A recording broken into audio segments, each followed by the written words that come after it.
After accidentally swapping bags at the grocery store checkout, Tanya brought home a stranger's folder of documents. When she pulled out a page with an official blue seal, her blood ran cold. Staring back at her was a photo of her husband, who was very much alive. Welcome back. We've got a brand new story for you today. Before we begin, let us know in the comments where you're watching from. We hope you enjoy today's story. Her shift had technically ended, but Tanya didn't make it out of the security booth until 7:30. She had to hand over the keys and sign the logbook. Then, her coworker Lucy started complaining, as always, about her daughter-in-law, and how her grandson refused to eat his dinner again. That took another 20 minutes. Tanya nodded along. She adjusted her scarf and agreed with Lucy, but in her mind, she was only focused on one thing: getting to the grocery store before it closed, and catching the last bus home.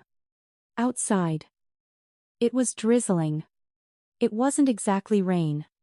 It was a fine, damp mist that stuck to your face and slipped down your collar.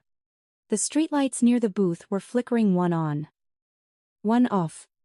The wet asphalt reflected the dark sky, and ripples trembled in the puddles. Tanya zipped her coat all the way up to her chin, shifted her shoulder bag, and walked toward the bus stop. In her pocket, her phone vibrated. She pulled it out and checked the screen. It was Dylan, her son.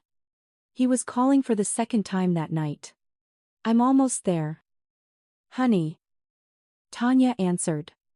"I just need to stop at the store, and then I'm heading home."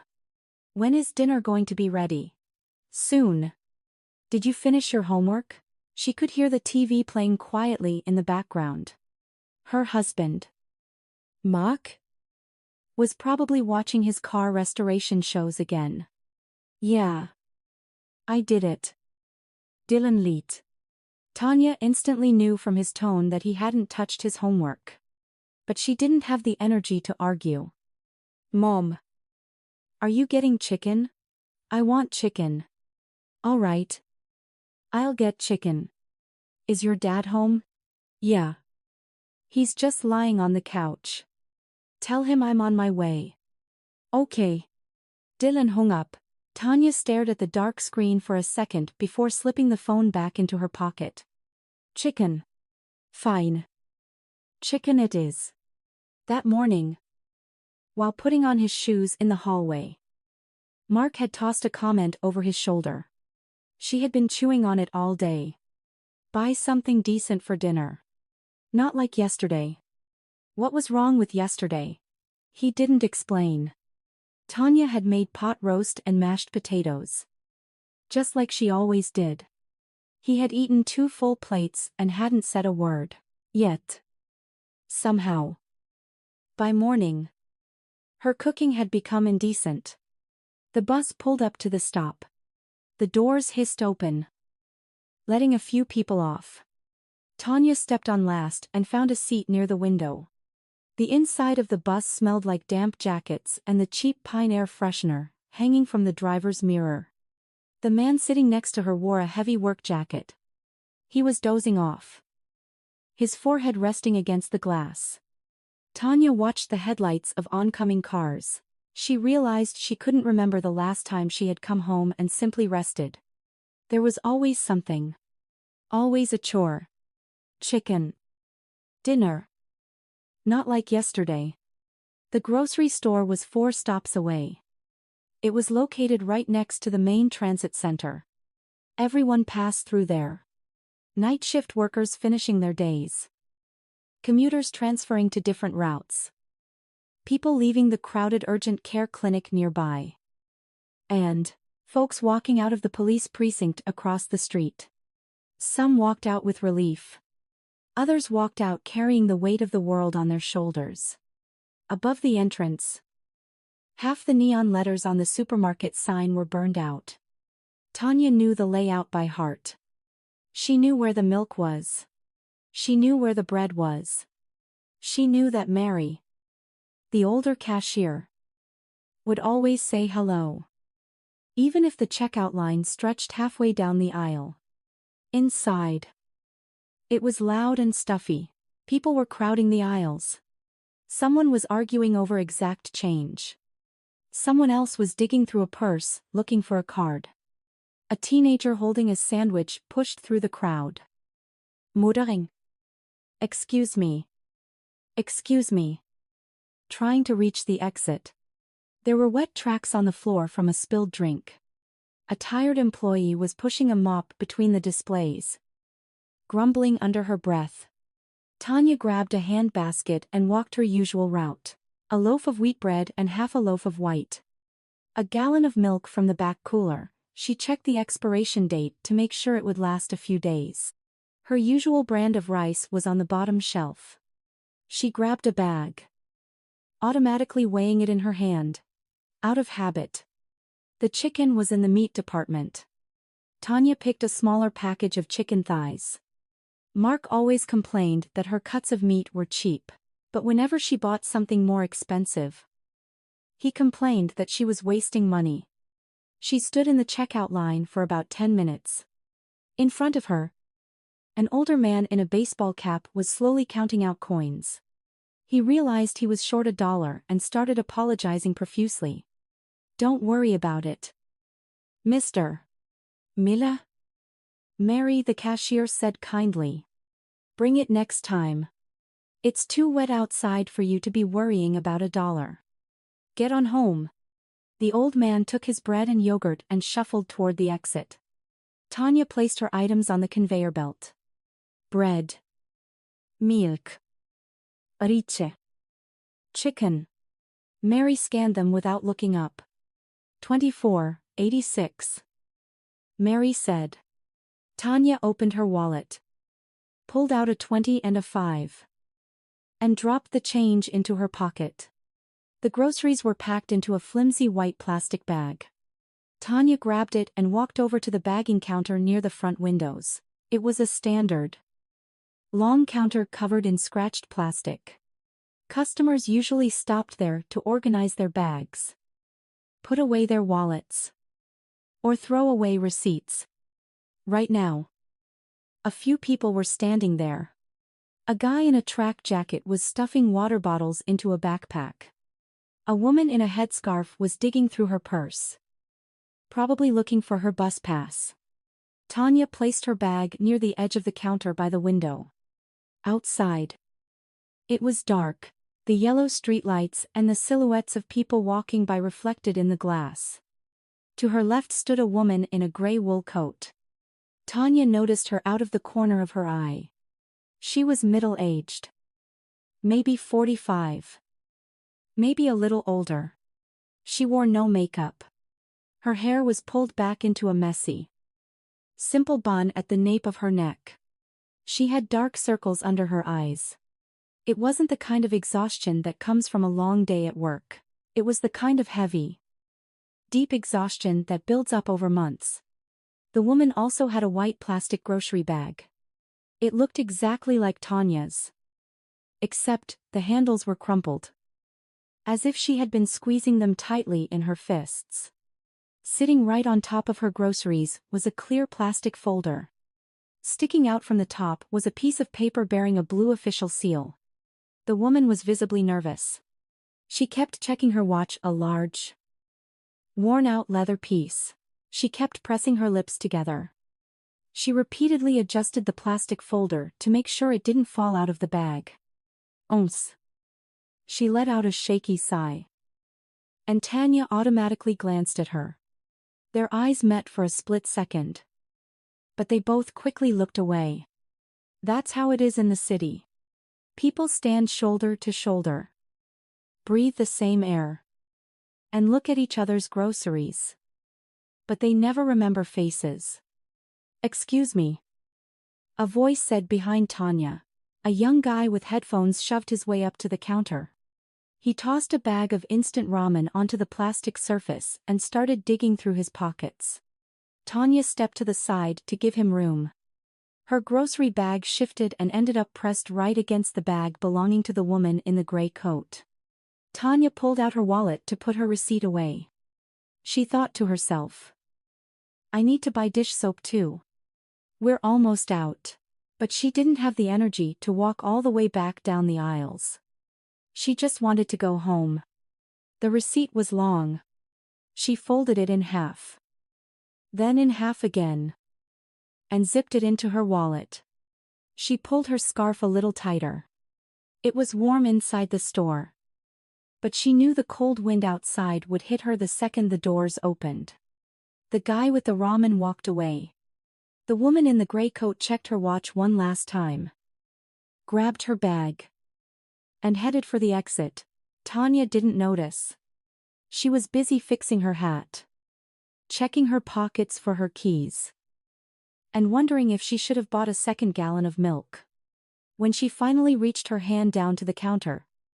Her fingers blindly found the thin white handles of a plastic bag. She grabbed it. Looped it over her left arm like she always did. And walked out. The automatic doors slid open. And the damp air hit her face. Her bus was already at the stop. The driver was standing by the open doors. Smoking a cigarette. Tanya picked up her pace. Practically jogging across the street. And managed to step onto the bus, just as the doors hissed shut. She collapsed into an empty window seat. Placed the bag on her lap. And rested her head against the cold glass. The bus pulled away from the curb. It was crowded. Tired people heading home from work. Someone was talking loudly on the phone. Someone else was asleep. Tanya stared at the plastic bag on her lap and thought about Mark. It was strange. Lately. She had been thinking about her husband in a different way. Not with affection. Not even with annoyance. But with a constant. Hypervigilant. Caution. Like she was living with a stranger who needed to be monitored at all times. Right now. He was quiet. But later.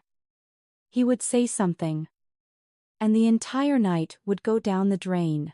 She had learned to read his mood just by how he closed the front door. If he slammed it. It was better not to ask any questions. If he closed it softly. She could carefully ask how his day was. But over the last 3 days. He had been closing the door in a completely new way. Not angry. Not calm. Just rushed. Like his mind was always somewhere else. He was coming home late.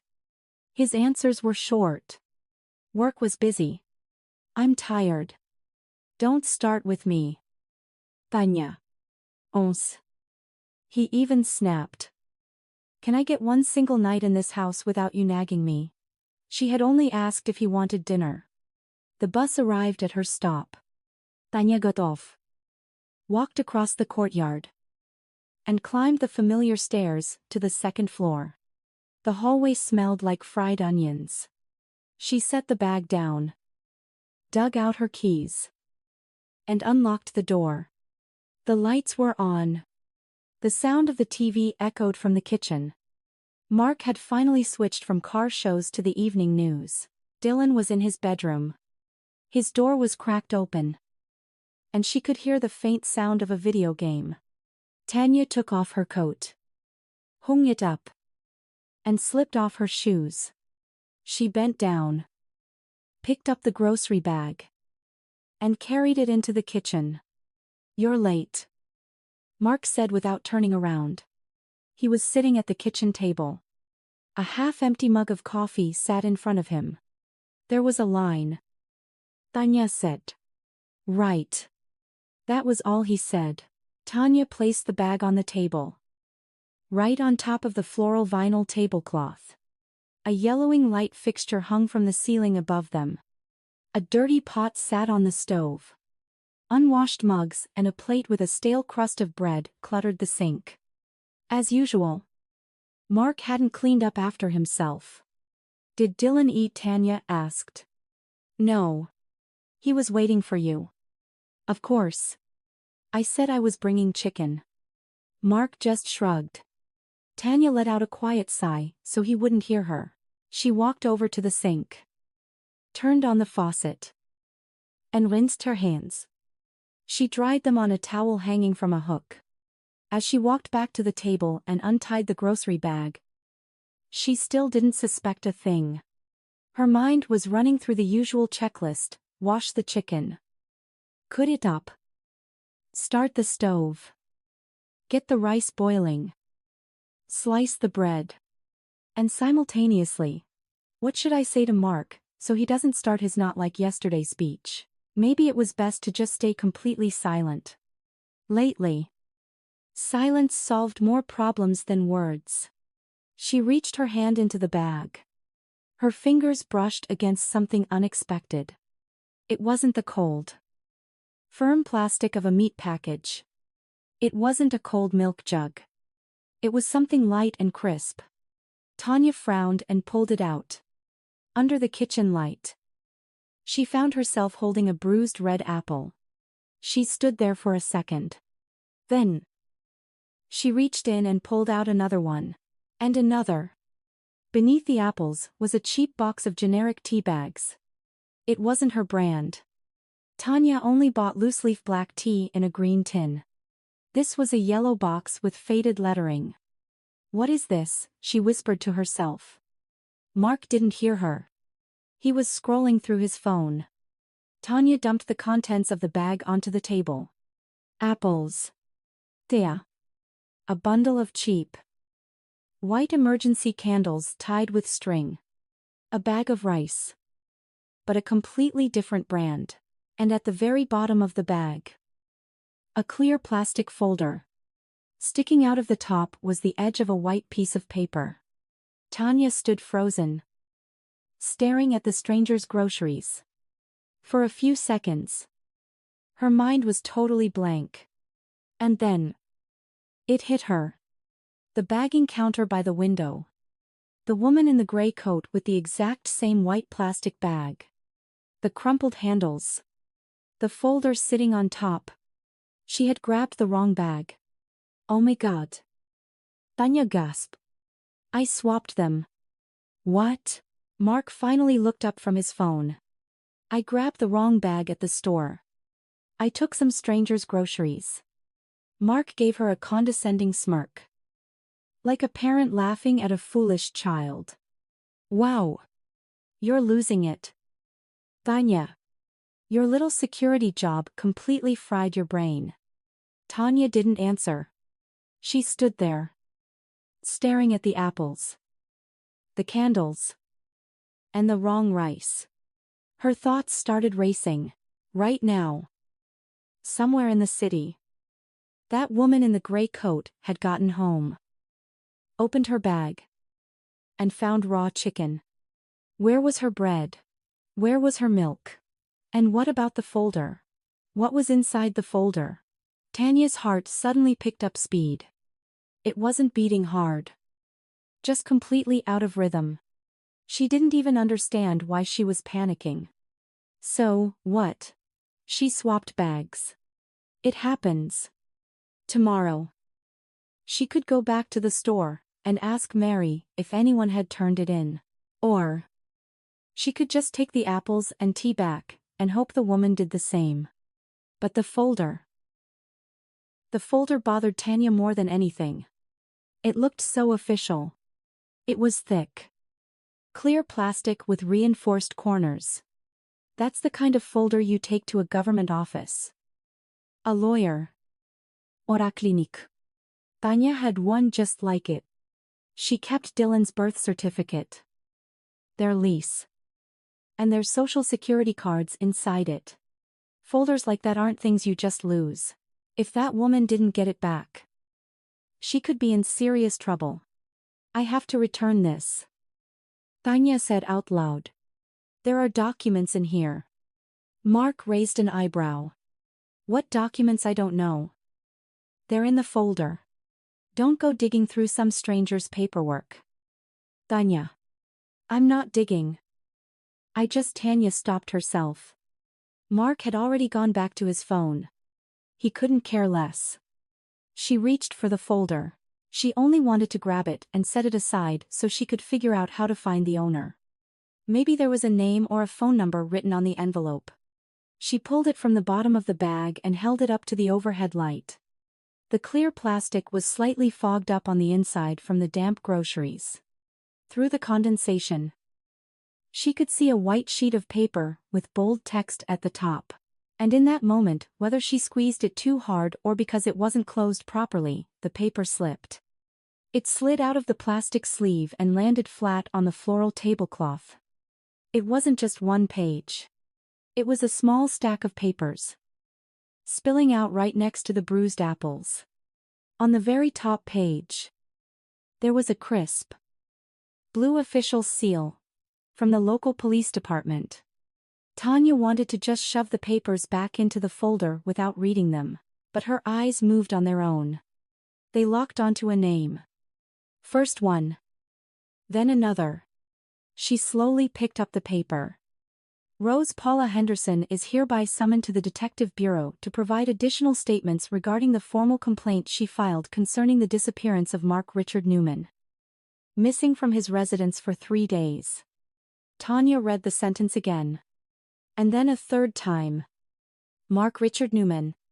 It could be a coincidence. It's a big world. There are plenty of Mark Newmans. It's not an uncommon name. But her hand was already turning to the next page. Underneath the summons was a copy of the actual missing person report. Right below, the full name was a date of birth. April 22. The exact same year. April 22. The very same day, she baked a cake every year. And Mark would complain if she accidentally used a recipe with raisins. Clipped to the police report was a black and white photocopy of a picture. It was slightly grainy, but unmistakable. The same jawline. The same heavy, slightly scowling gaze. The same small, white scar near his right eyebrow, from when he supposedly fell off a bike as a teenager. He even had his head tilted slightly to the side in the photo. Exactly how he looked when he was gearing up for an argument. Tanya stared at the photo. She couldn't pull her eyes away. Behind her, the TV kept buzzing. Mark was still sitting at the table, occasionally scrolling on his phone and letting out a short laugh. The exact same Mark. The man whose face was printed on a stranger's police report. The man whose name was inside a stranger's folder. The man whose entire life, apparently, didn't exist solely inside this cramped kitchen with his rice, his chicken, and his yellowing ceiling lamp. Tanya's legs suddenly felt weak. She grabbed the edge of the kitchen chair and slowly lowered herself into it. She held the police summons in front of her. She didn't drop it. She didn't put it back in the folder. She just held it. It felt like if she let it go, the whole thing would turn out to be a lie. And she desperately needed it to be true. She needed it to be true, so she finally had an answer. An answer for the cold, empty look in his eyes when she asked how his day was. An answer for why he rolled over to face the wall the second she got into bed. An answer for why his overtime security shifts never smelled like engine grease or cigarette smoke, but rather like a stranger's house and a stranger's soap. Tanya, are you making dinner or what? Mark asked lazily. He didn't even look up from his screen. Tanya slowly raised her eyes and looked at her husband. The same posture. The same cheekbone. The familiar habit of swiping his thumb across the glass. Completely ordinary. Completely familiar. And yet, this was a man who, to a woman named Rose Henderson, had been missing for 3 days. I'm on it, Tanya said. Her voice came out low and steady. She was shocked she could speak so calmly. She carefully folded the papers and slid them back into the plastic folder. She placed the folder next to the white bag. On the floral tablecloth sat the apples, the tea, the candles, and the wrong rice. Moths fluttered around the ceiling lamp above them. Tanya looked at her kitchen, at her own hands, at her husband's back. For the first time in 15 years. She realized she had absolutely no idea who was sitting in front of her. She stood up quietly so she wouldn't draw his attention. Mark remained facing away, occasionally chuckling at a video. She carefully packed the apples, the tea, the candles, and the rice back into the stranger's white bag. She laid the folder flat on top. Her hands moved like they belonged to someone else. But every movement was precise. I'm going back to the store, Tanya said. I forgot the dish soap. Mark didn't even turn around. You literally just got here. I know. I forgot. Are you losing your mind today or what? Tanya didn't answer. She pulled her coat back on over her clothes, slipped into her shoes in the hallway, and grabbed the bag. Tell Dylan I'll be right back. She called out as she opened the door. Yeah. Mark muttered. The door clicked shut. Tanya stood in the stairwell for a second, resting her forehead against the cold cinderblock wall. Her heart was hammering in her throat. Then she bolted down the stairs and out into the courtyard. She had memorized Rose's address from the police report. It was only a few blocks away. An old, gray, 5-story brick building. She could get there on foot in 15 minutes if she cut through the alleys. Tanya walked fast, almost running, gripping the plastic bag with both hands like it was made of glass. The fine drizzle was still falling under the streetlights. The puddles trembled. A single bulb burned over the entrance of the brick apartment building. The intercom system was powered on, but the heavy metal door was broken and propped open. Tanya walked inside and climbed the stairs to the 3rd floor. The stairwell smelled like cat litter and bleach. Someone had recently mopped the floors. In front of apartment 3B lay a cheap, worn-out welcome mat. There was no doorbell, just a small plastic button wired into the wall. Tanya pressed it. From inside, she heard slow footsteps. Not rushed, heavy and exhausted. The door opened a few inches, stopped by a chain lock. In the crack appeared the same face. The woman in the gray coat. Except now, she wasn't wearing the coat. She wore a dark blue bathrobe. Her hair was still tied in that messy bun. She had the exact same dark circles under her eyes. For a few seconds, they just stared at each other in total silence. Then, the woman looked down at the white plastic bag in Tanya's hands. All the color drained from her face. She didn't scream. She didn't gasp. She just went as pale as the wall behind her. You found my documents. Her voice was low, slightly raspy. We swapped bags, Tanya said. At the grocery store, by the window. The woman reached a trembling hand up to undo the chain lock. But she hesitated. So, do you have my groceries too? Yes. I brought them. Tanya paused. Her own voice sounded foreign and hollow. Mark Newman is my husband. The metal chain rattled against the door. The woman unlatched it and pulled the door wide open. Her face went completely blank. It was the look of someone who had been anticipating terrible news for a very long time, and had finally just received it. Come in, she said. I'm Rose. But I guess you already know that.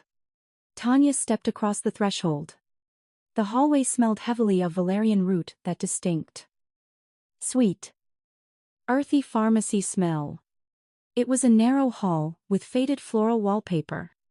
A scuffed shoe rack sat against the wall holding 3 pairs of shoes, house slippers, winter boots, and a pair of small, teenage sneakers. The gray coat hung on a rack. Below it hung a school backpack. Come into the kitchen, Rose said. Excuse the mess. There was no mess. The kitchen was tiny. barely big enough for a table. The table by the window was covered with a blue checkered vinyl tablecloth. 2 empty mugs sat on it, next to a plate of untouched cookies. A kitchen towel with embroidered roosters hung off the oven handle. On the fridge, held up by a cheap souvenir magnet, I was a photo of a little girl, maybe 8 years old, standing on a beach in a funny sun hat, squinting against the sunlight. That same girl, much older now, was somewhere in this apartment. Rose turned on the kettle, not out of hospitality, but because she desperately needed something to do with her hands. Sit, she said. Tanya sat down and placed the grocery bag on the floor next to her chair. Rose pulled a plastic bin from a cabinet. It was full of medicine boxes, a makeshift first aid kit. She rummaged through the blister packs, found the valerian root extract, popped a pill under her tongue, and sat down across from Tanya. I haven't slept in 3 days, Rose said quietly.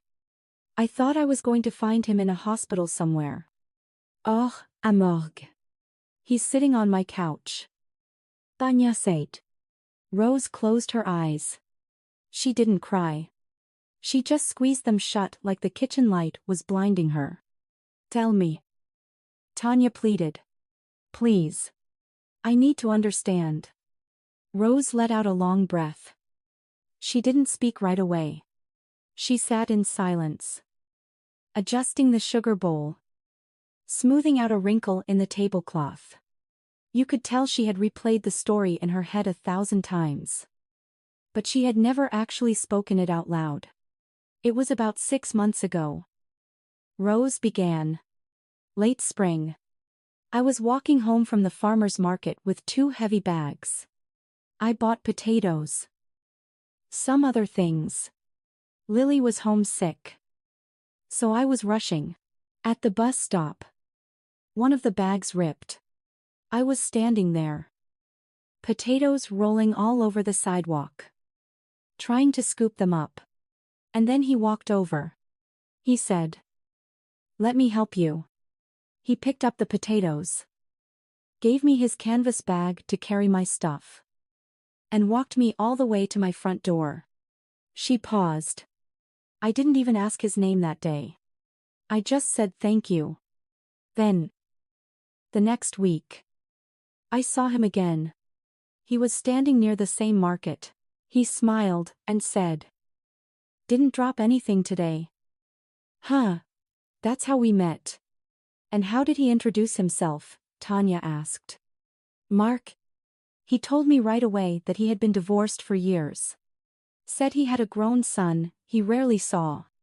He told me he worked as a security guard, pulling 2 4-hour shifts, and lived alone in a rented apartment because he gave his ex the house in the divorce. Tanya slowly looked down at her hands. The copy of your ID in his bag. That part came later. Rose continued, staring at the window curtains. Why Mark carried a photocopy of Tanya's ID in his duffel bag was a mystery. Maybe he needed it for a bank or an office that required proof of marriage. Or maybe he just kept it out of habit, keeping a piece of his wife as collateral. Either way, he carried it. And he was confident Rose would never look inside his bag. What happened next? Tanya asked.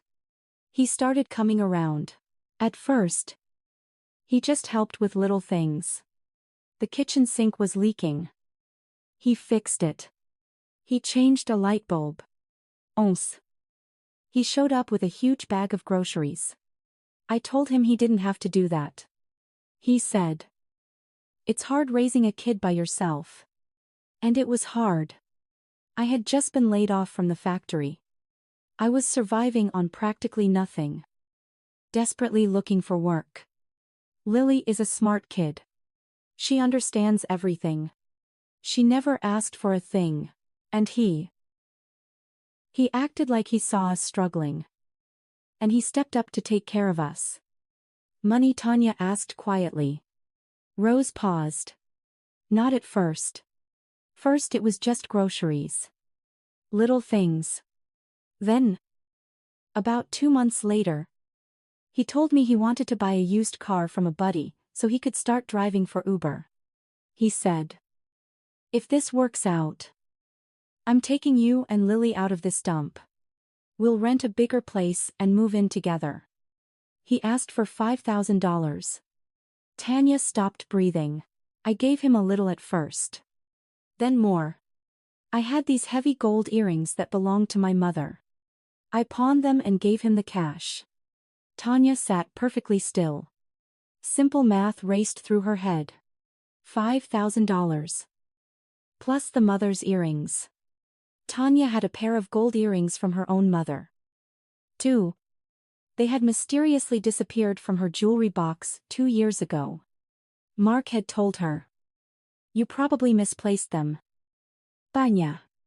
You always forget where you put things." "I'm not an idiot," Rose said, her voice cracking. "I know how this sounds now. But he was. He was just a normal guy. You know. No drinking. No anger. He carried the heavy groceries. He asked about Lily's day. He actually sat and talked to her. Her real dad isn't in the picture. She grew up her whole life without a father. And suddenly, this man walks in and starts calling her his girl. I thought I finally caught a break. Somewhere in the back of the apartment, a door clicked shut. Light footsteps padded down the hall. A teenage girl appeared in the kitchen doorway. She looked about 15. She was incredibly thin, wearing an oversized long-sleeve shirt that hung down past her knuckles. She had the exact same hair as her mother, but she wore it down. Her face was sharp, serious, and completely stripped of childlike innocence. "Mom, can I?" She saw Tanya and stopped. She stared intently. Then shifted her gaze to the white plastic bag on the floor. Then back to Tanya. "This is Lily. My daughter," Rose said. "Lily. This is." She choked on the words, unsure of how to introduce her. "Tanya." Tanya said. "I know Mark too." Lily leaned slowly against the doorframe. She didn't step fully into the kitchen. "Did he lie to you too?" Lily asked. Her voice was completely neutral. No anger. No tears. Just like someone asking about the weather. Tanya nodded. Lily stayed quiet for a few seconds. Then, staring at the floor, instead of Tanya, she said, "My mom gave him her last dollar. I told her not to trust him. But she did." "Lily." Rose warned softly. "What?" "Mom." The girl didn't even raise her voice. "I warned you." She turned around and walked back to her bedroom. The door shut without a sound. Rose sat in silence, her hands resting flat on the blue checkered table. Her fingers were thin, her nails clipped short. She wore no rings. She didn't like him from day one. Rose whispered. "From the very beginning she told me." "Mom. That guy's eyes are weird." I used to laugh. I'd sigh. "What do you mean his eyes are weird?" And now I'm thinking, maybe she saw something I couldn't. Tanya suddenly thought of her own son, Dylan. How he always went totally silent whenever Mark walked into a room. How once, after his father had slammed the bathroom door, Dylan had sat on the kitchen stool next to her and asked quietly, "Mom, do we actually love him? Or do we just put up with him?" She had completely dodged the question that day. She had told him, "Of course we love him. He's just tired." And Dylan had stared at her for a long time. She knew he didn't believe her. But he didn't argue. He just looked at her with pity. "What happened 3 days ago?" Tanya asked. Rose took a sip of water from a glass. Sometimes he'd stay the night here. Not every day. Maybe 2 or 3 times a week. He said his apartment was too far of a drive after a long shift. And my place was closer. I didn't mind. 3 mornings ago. He went in to take a shower and left his duffel bag on a kitchen chair. He always kept a change of clothes and his documents in there. He claimed the lockers at his security job got broken into all the time. Rose looked at Tanya. I just wanted to get him a clean shirt. I opened the bag. And sitting right on top was a photocopy of an ID. A woman's ID. Open to the name. Tanya Newman. And the address on it wasn't the address he claimed his ex-wife lived at. It was a recent marriage certificate. Not one from 20 years ago. Tanya froze. I didn't scream. Rose continued. I put the paper back. I sat down. I thought. Maybe he can explain it. Maybe it's a sister or a relative. He got out of the shower. I was sitting in this exact chair. I looked at him and said. Mark? Who is this Tanya Newman? He looked at me.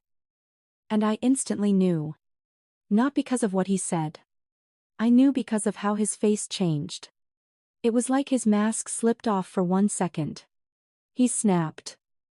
You're digging through my stuff. I told him I was just getting a shirt. He got dressed in total silence.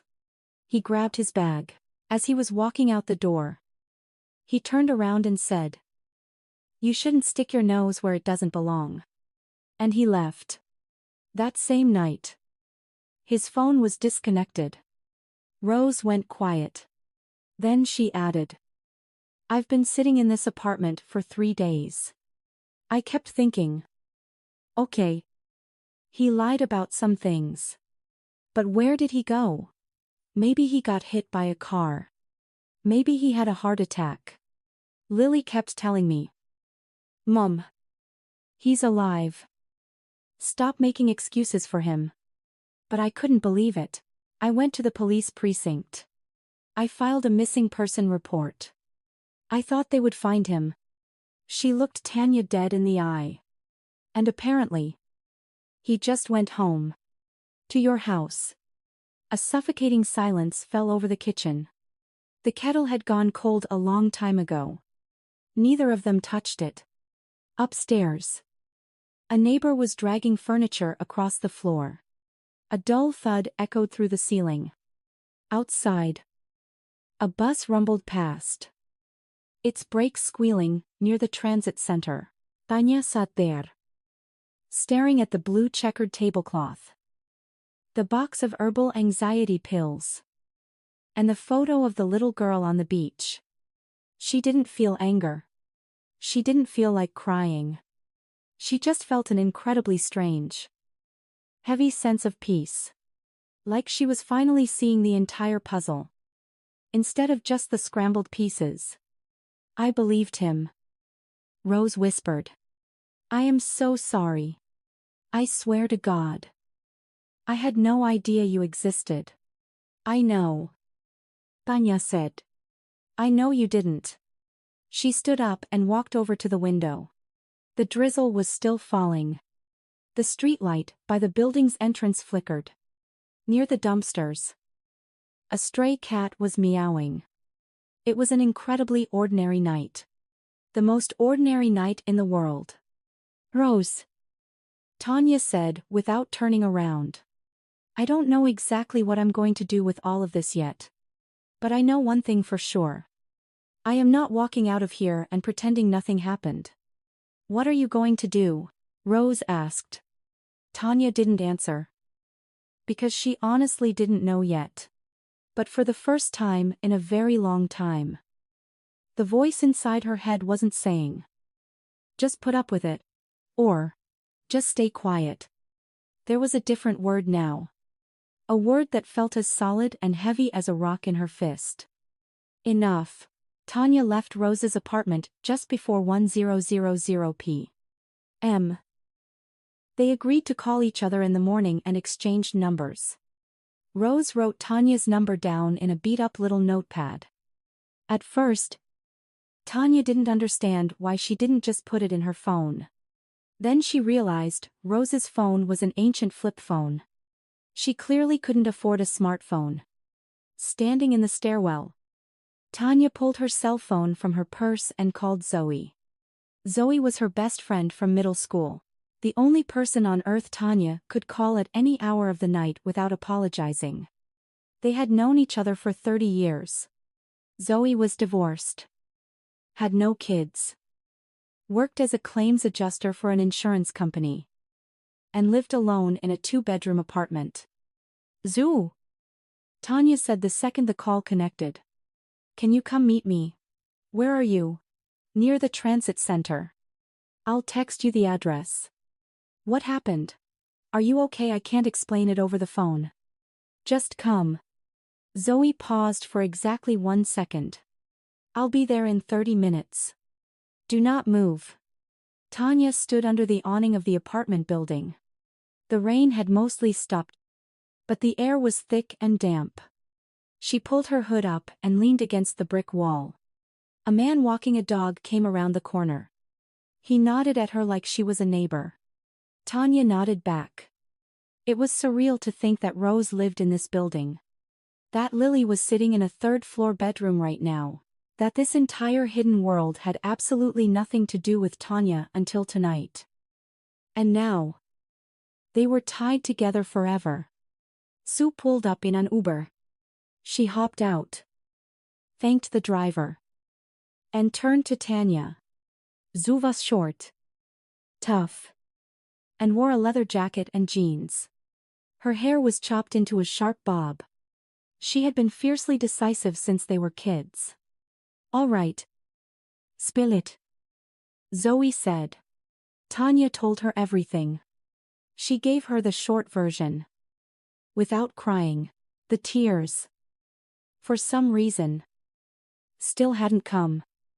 She told her about the grocery store. The swapped bags. The police summons. Rose. The pawned earrings. The teenage daughter. And Mark, the man who was missing to one woman, while telling another woman to stop nagging him about dinner. Zoe listened without interrupting once. The only thing she said was a quiet understood. When Tanya finished, Zoe pulled out a pack of cigarettes. Lit one. Took a drag. And blew the smoke away from Tanya's face. All right. Zoe said. Here's what we're doing. We're going back upstairs. I'm going to meet your Rose. I need to see these documents with my own 2 eyes. And then we go to work. Zoo. Maybe we shouldn't bother them right now. It's late. Tanya. Stop it. Late is when your husband starts a 3rd secret family. We're going right now. They walked back up to the 3rd floor. Rose opened the door without asking who it was. Zoe introduced herself. Walked straight into the cramped kitchen. Sat down at the table. And pulled the clear folder toward her. She read every single page carefully. Every now and then, she pulled out her phone and took a clear photo of the summons, the missing person report, and the handwritten IOU receipt Mark had given Rose for the $4,000. He signed an IOU. Zoe said without looking up. That's fantastic. What's good about that? Rose asked nervously. Because it's a paper trail. Having a conversation with a piece of paper is a lot easier than having one without it. Lily stepped out of her bedroom. She stood in the doorway and stared at Zoe. Zoe gave the teenager a firm, respectful nod.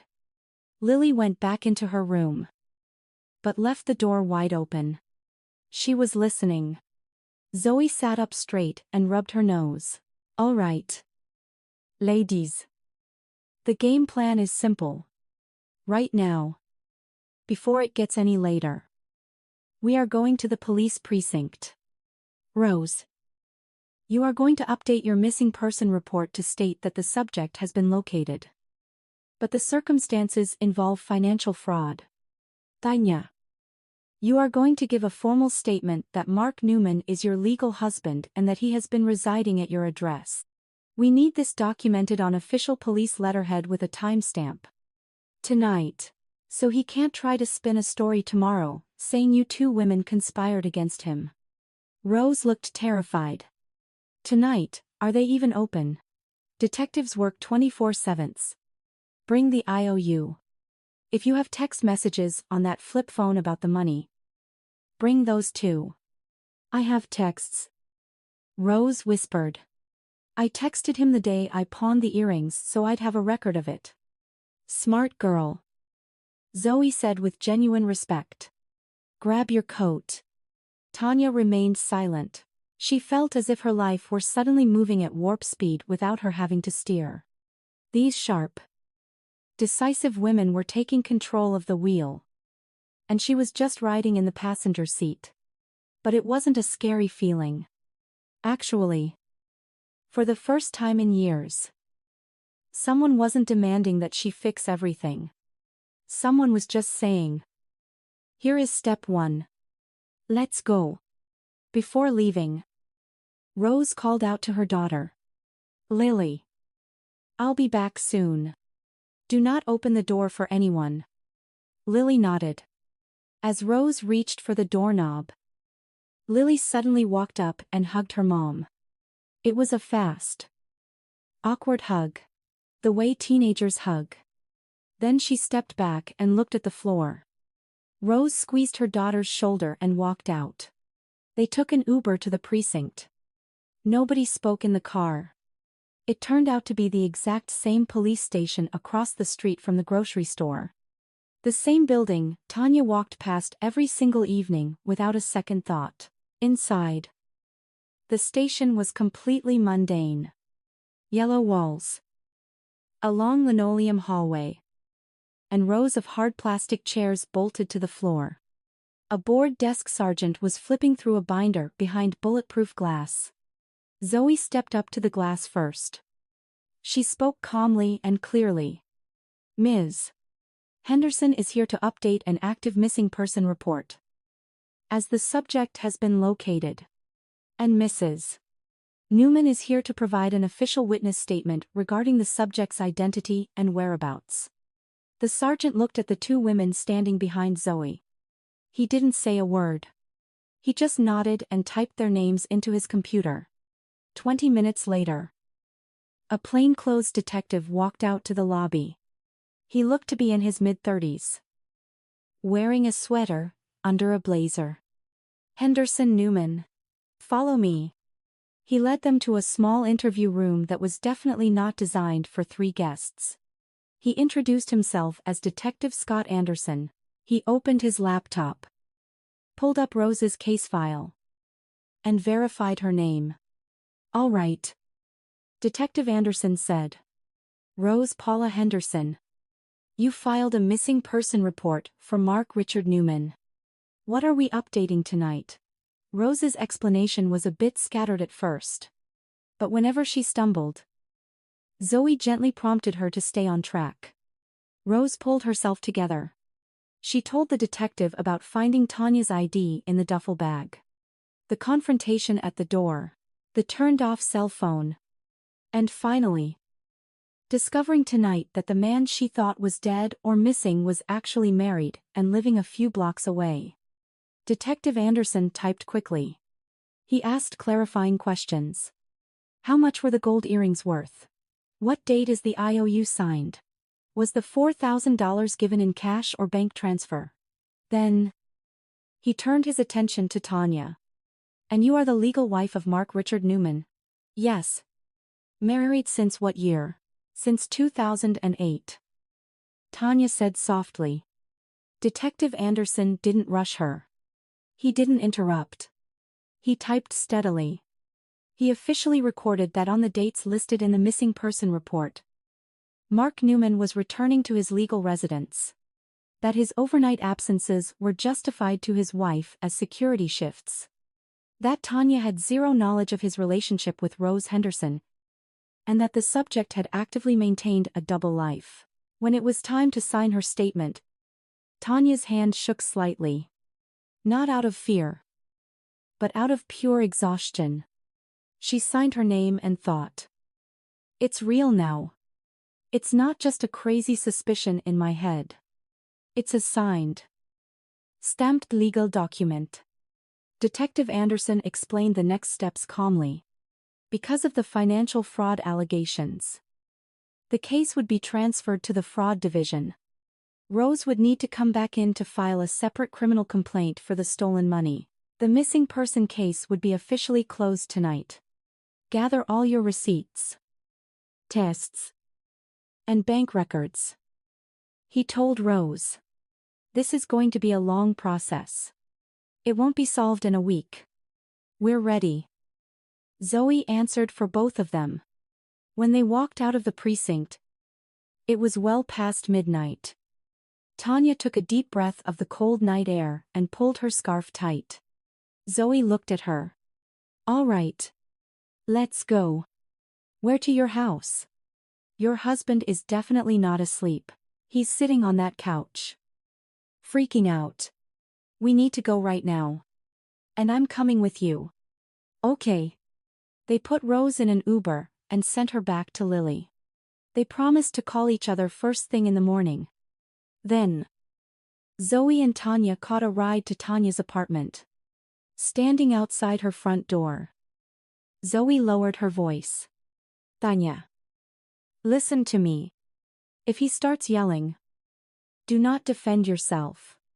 Stay completely quiet. Or keep your answers short. I've got your back. Give me a look if it gets bad. My hand is going to be in my pocket on my phone. If he gets aggressive, I'm dialing 911 instantly. Do you understand? I understand. Do not sign anything if he shoves paper in your face. Don't agree to anything about the apartment or money. Tell him you'll talk to a lawyer tomorrow. Got it. They walked up to the second floor. Tanya pulled out her keys. Her hands were surprisingly steady. She unlocked the door and pushed it open. The hallway light was on.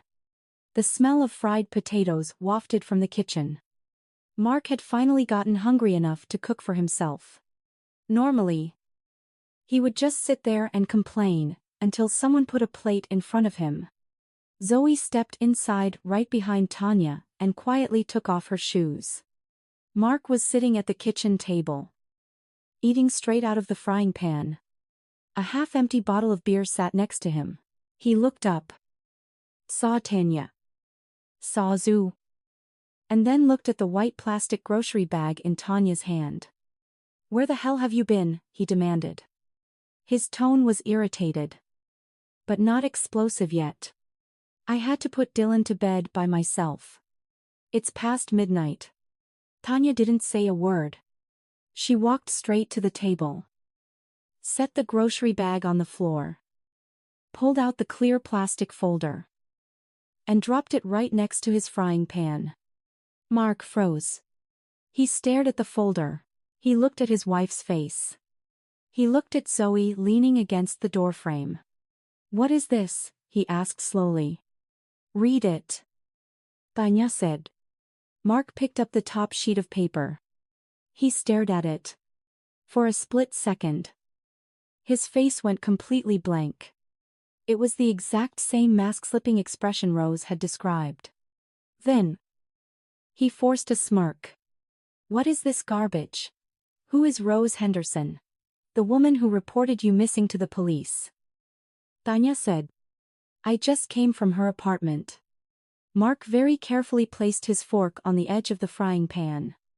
You went to her apartment? He repeated. It wasn't a question. His voice dropped an octave. And for the first time all night, Tanya felt a sharp spike of panic in her chest. She knew that low tone. That was the tone he used when he was about to gaslight her into oblivion. Zoe immediately stepped away from the doorframe. She didn't look aggressive. She just calmly walked over and stood right next to Tanya's shoulder. Speak clearly. Mark? Zoe said coldly. She isn't alone tonight. Mark shifted his gaze to Zoe. You could see the gears turning in his head. He was trying to calculate why Zoe was there. What they knew. And who they had talked to. He looked back at Tanya. And his voice became incredibly soft. Reassuring. Tanya. Baby. Listen to me. This Rose woman is completely unhinged. I barely even know her. She got obsessed with me at work and started making things up. I had no idea. She went to the cops. She has an IOU for $4,000 with your signature on it. Zoe said flatly. Mark didn't even blink. Actually, I loaned her money. Or. Wait. No. She loaned me a little bit to help a buddy out. Look. It's a long story. I'll explain everything. Tanya. You know me. We've been together for 20 years. I would never Mark. Tanya interrupted him. It was weird to interrupt him. Usually. She just stayed quiet and let him spin his webs. To her. You were missing.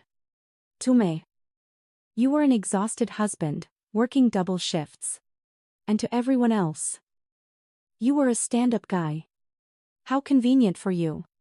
You were always around when you needed something from us. And the second things got hard. You vanished. Mark stood up from his chair. What the hell are you talking about? I'm talking about the truth. Tanya said. He started talking faster. He tried to blame Rose. Saying she was a stalker. Then he said he was going to pay the money back. He just hadn't gotten around to it. Then he said Tanya was blowing this way out of proportion. Then he pivoted to attacking Zoe.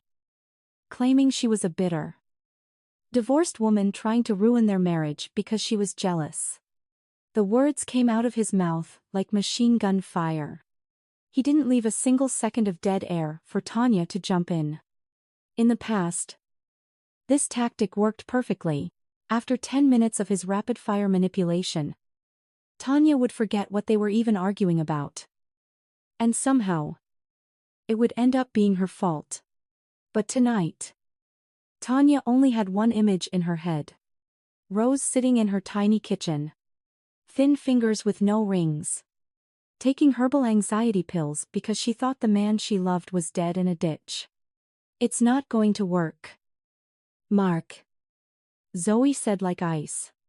She pulled her phone out of her pocket and turned the screen toward him. It was a photo of the police precinct lobby. We just left the detective bureau. The fraud complaints have been filed.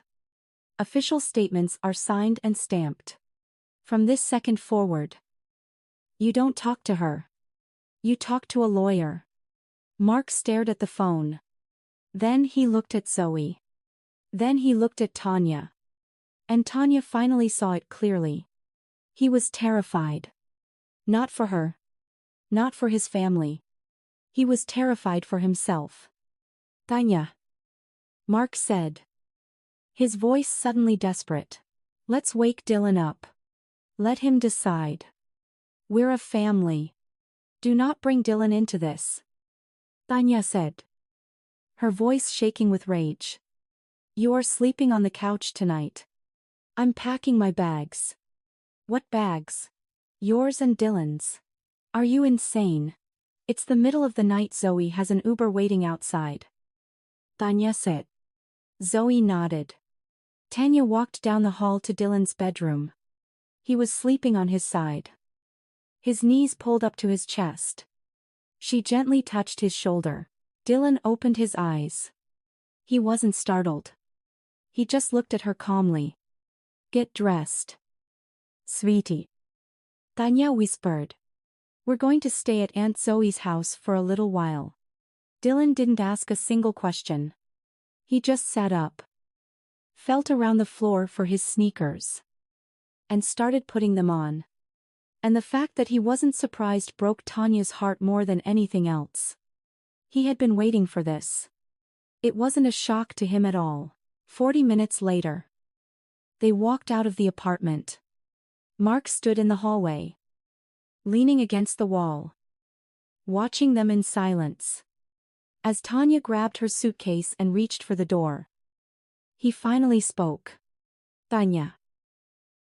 Are you coming back? Tanya turned around. She looked at her husband. The father of her child. The man she had lived with for 20 years. I'll think about it, she said. And she walked out. On the stairs, Dylan quietly slipped his hand into hers. Just like he used to do when he was a toddler. Even though he was 11 years old now. Zoe walked ahead of them with the heavy suitcase. Outside, their ride was waiting. Tanya barely slept her first night at Zoe's apartment. Dylan fell asleep instantly on the living room sofa. Wrapped in a heavy blanket Zoe had pulled from the closet, Tanya lay on a folding cot in the kitchen, staring at the ceiling as the headlights from passing cars swept across the room. Her phone vibrated constantly in her purse. First every 10 minutes. Then every 15. Mark was calling. She didn't answer. When the calls stopped, the text messages started. The first one was furious. You are completely insane. Dragging my son to a stranger's house in the middle of the night. The second one was a guilt trip. You're throwing away a 20-year family over some crazy stalker you met today. The third one, sent 20 minutes later, was soft and pathetic. Tanya. I can't sleep. I know I messed up. Let's talk. Not over the phone. You are my wife. Wife. That word used to work like magic. It held everything together. A wife has to be understanding. A wife has to endure. A wife shouldn't air dirty laundry in public. Tanya lay on the cot and thought about how many times over the last 20 years that single word had forced her to bite her tongue. Mark was never physically violent. He never raised a hand to her. It was always subtle. Hidden between the lines. Stop spying on me. Stop embarrassing me in front of people. Who else is going to love you the way I do? Right around sunrise. She finally fell asleep. The divorce moved incredibly fast. Zoe took Tanya to a lawyer she knew through her insurance company. They drafted the filing paperwork that exact same afternoon. The lawyer, a tough, older woman, listened to the story, nodded twice, and said, "Don't cry over spilled milk. Honey, we'll take him to the cleaners." And she didn't ask for any more details. Within a week, it became painfully obvious that Rose wasn't the first victim. Tanya found out by pure chance. Mrs. Carmichael, an older widow who lived in their apartment building, called Tanya and asked to meet. They sat on a park bench near the complex. Mrs. Carmichael looked devastated. She kept gently patting Tanya's arm. "I thought you two were doing so well," Mrs. Carmichael said, her eyes watering. "I had no idea. He came to me a few years ago. He told me his nephew needed an emergency surgery. And he was short $3,000. He promised he'd pay me back by Monday when his bonds matured. I felt so bad for him. Family is family. You know I gave him the cash." And Tanya asked gently. Nothing. Friday passed. Monday passed. I didn't have the heart to demand the money back. I figured the nephew was still in the hospital. A month later, I saw Mark by the mailboxes. I asked him, very politely, "Mark, how is your nephew doing?" And he looked at me like I was crazy, and said, "What nephew?" and walked right past me. Mrs. Carmichael wiped her eyes. I just sat on the lobby bench and cried. I thought maybe my memory was going bad. But then I remembered giving him the envelope of cash in the hallway on my birthday. He just took it and said, "I'll get you back. I didn't tell you this to ask for the money. Sweetheart. I consider that money gone." I came to tell you that you aren't the only one he fooled. I'm a foolish old woman. And I fell for it. But if he scammed his elderly neighbor, he scammed others too. If things ever went missing from your house, it wasn't your fault. Tanya went back to Zoe's apartment, sat down at the kitchen table, and finally cried. It wasn't a loud, sobbing breakdown. She just wept quietly into a dish towel, so Dylan wouldn't hear her. Zoe poured her a cup of tea, pushed it across the table, and sat in total silence, letting her let it out. An hour later, Zoe said, "All right, Tanya. That's enough. You had to get it out. Now we keep moving."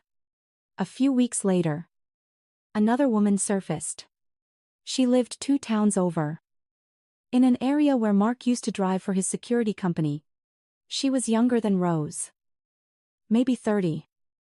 With a toddler, Mark had promised to help her buy a reliable used car from a buddy at a dealership. He told her she just needed to give him the cash down payment. She handed over the cash. The car never arrived. Mark vanished. The woman had filed a police report for fraud. Detective Anderson, who was handling Rose's case, recognized the name immediately. He couldn't break confidentiality, but he carefully suggested to the young mother, "You aren't the only person looking for this man. If you'd like, I can pass your number along to someone else involved in a similar case." That's how they connected. The young mother drove up to the city, sat in Tanya's new kitchen, and they talked for hours. It was a bizarre, surreal period. Tanya realized her husband didn't just have a double life, he had an entire network of lies spreading out like spiderwebs across different zip codes. The pawned earrings, the neighbor's savings, the fake car down payment. It was the same playbook every time. Sweet words, grand promises, helpful gestures. And then the moment he got the cash, he vanished. Mark actually tried to corner Dylan once. He waited outside the middle school and intercepted him by the front gates. Dylan came home to Zoe's apartment that afternoon, looking quieter than usual. He didn't take off his coat right away. He just sat on the bench in the hallway. And Tanya instantly knew something was wrong. "Honey, did your dad find you?" Dylan stayed quiet for a second. "He told me you're destroying our family. He said you're brainwashing me against him. And he said you're mean to Grandma and won't let us see her." "And what did you say?" Dylan shrugged. "I said Grandma never calls us anyway." Which is true. It was true. Mark's mother was a harsh, bitter woman. After Tanya left, her mother-in-law called exactly once. She didn't ask how Tanya or Dylan were doing. She didn't ask if they had a place to sleep. She just said, "Tanya, think about what you're doing. The men in our family are good, honest men. You must be imagining things. Come home before he decides he doesn't want you anymore." Tanya had hung up, and they hadn't spoken since. "Did your dad say anything else?" Tanya asked. "He told me to come live with him. He said he was going to take me home right then." And Dylan looked his mother right in the eyes. He had the eyes of an adult, not an 11-year-old boy. "I told him no. I told him I didn't want to go back. It always feels heavy in that house." Tanya knelt down, wrapped her arms around her son, and held him tight. She didn't cry. All her tears had been absorbed by the dish towel in Zoe's kitchen weeks ago. She just held onto her boy like an anchor. Tanya and Rose didn't become best friends overnight. There was too much shared trauma between them, and too much awkward history. Sometimes Tanya would look at Rose and think, "What a strange pair we are. 2 women who loved the same man. And neither of us were actually loved back. We were just convenient." For a long time, their conversations were strictly business. Sharing lawyer updates, police report numbers, and court dates. But slowly, over weeks and months, something shifted. They went to the precinct together. They sat on hard plastic chairs in courthouse hallways together. One evening, Rose showed up with a batch of warm, homemade chocolate chip muffins wrapped in a clean kitchen towel. "For the road," she said softly. "For you and Dylan." Tanya was caught off guard. She didn't know how to react. But she accepted them. A week later, Tanya brought Rose a jar of her homemade strawberry jam from the emergency stash she and Zoe had cleared out of her old apartment. Rose looked at the jar, looked at Tanya, whispered, "Thank you," and walked back into her kitchen. 2 months later, Tanya rented a small, one-bedroom apartment near Dylan's school so he could walk to class. It was on the 3rd floor, overlooking a small courtyard.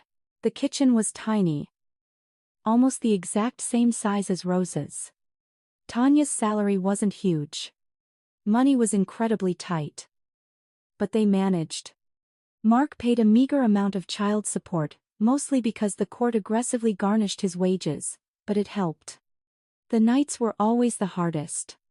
When Dylan was asleep, the dishes were washed, and the laundry was hung up to dry. A heavy silence would fall over the apartment. Tanya could hear the faint murmur of the downstairs neighbor's TV. In those quiet moments, the doubts would creep in, sharp and terrifying. Did I do the right thing? Maybe I should have just endured it. Maybe I shouldn't have blown up our lives. Dylan is going to resent me for this one day. Who starts completely over at my age? One night, she called Zoe in a panic. "Zoo, I'm scared. Of what I don't know. I'm just terrified."